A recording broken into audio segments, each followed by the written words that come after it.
everyone, welcome back to my channel. I hope you're all doing well out there, and today we're going to head back to Hick Flicks territory. But before we do that, do me a favor, like, comment, and subscribe.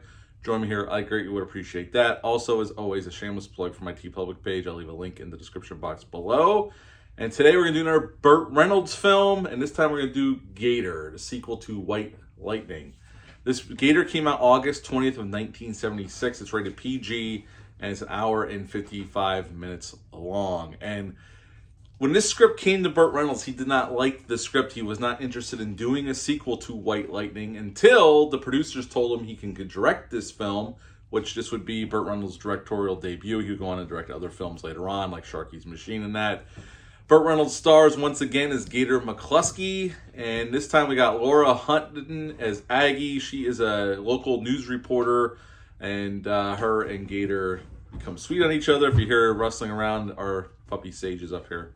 And Jerry Reed plays Bama McCall, our main bad guy of this film. And Jerry Reed and Burt Reynolds were pretty good friends. Jerry Reed was a country music singer, and they would go on a year later to be in Smokey and the Bandit together, which was a huge success.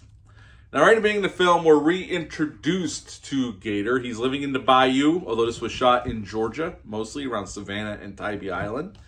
And he's living with his daughter and his dad. And federal agents come once again to ask for, well, they force him to help them bust up Bama McCall's crime syndicate in this town.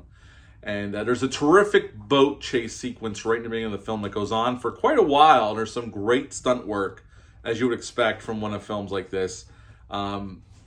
Actually, Hal Needham was doubling for Burt Reynolds. Burt Reynolds used to be a stuntman. He does a nice job filming the action when it happens in this movie. So right away, Gator is thrust back into helping the federal government make a case against Bama McCall, who he knows previously. They were friends. So he goes and meets up with Bama McCall. They reunite, and Bama puts him on the payroll. And he starts trying to find evidence against him. He ends up falling in love with Laura Hutton's character, who's a local TV news reporter. And pretty soon, Bama knows that Burt Reynolds' character, Gator, is in on trying to set him up with the federal agents, and he's trying to kill him and anybody involved. And he has to fend off Bama and his henchmen, and that is pretty much Gator. So what to like about this film? Well, the stunt work is fantastic here, and Burt Reynolds does a great job shooting it. He was once a stuntman himself. He did some of the stunts in this film, and all the action is shot where you can see what's going on, and it looks spectacular. The boat stuff is great, and towards the end of the film, the climax of the film, there's a great action sequence towards the end as well. We get some explosions, some gunshots. It's all really well done, that part of it. The acting's really well done. Burt Reynolds could do this role in his sleep. He's charming. He's great here as Gator, as he would be the next year as the Bandit in Smokey and the Bandit for Hal Needham directing his first film. Jerry Reed's great. He has such charisma, but he could turn it on to be the bad guy.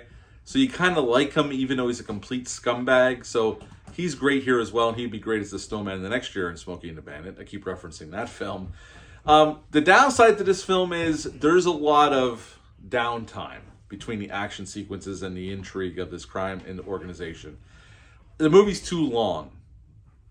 This movie's probably about 10 minutes too long, maybe even 15. This movie would have been better served as a quick hour and 40-minute film. A lot like White Lightning, which was a lot shorter than this one. There's a lot of scenes that just drag on that don't really go anywhere important to the story. They're trying to set up this love story, but really, honestly, I mean, Laura Hutton and Burt Reynolds have good chemistry together, don't get me wrong, but honestly, it just takes way too much wind out of the sails before we really get back into the action towards the end of the film. So in that respect, it's definitely it's too long. It drags it out. It drags it to a halt, the pace of the film. So that's a big detriment to this film. It's not as good as White Lightning. White Lightning was more focused.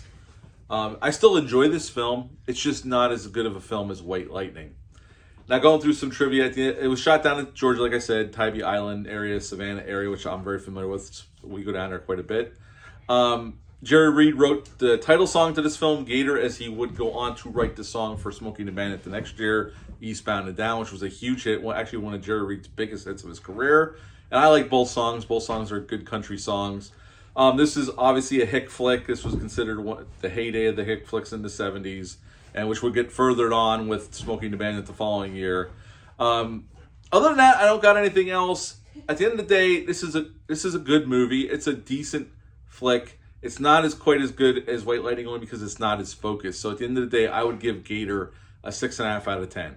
6.5 out of 10 for Gator. If you've ever seen this film, leave a comment down below. Let me know. Hit the thumbs up. Hit the subscribe button. Share this video. I greatly would appreciate that. And I just want to give a shout out to my son, Troy. The background behind me, it's not complete yet, but he did all this. He displayed all of my stuff.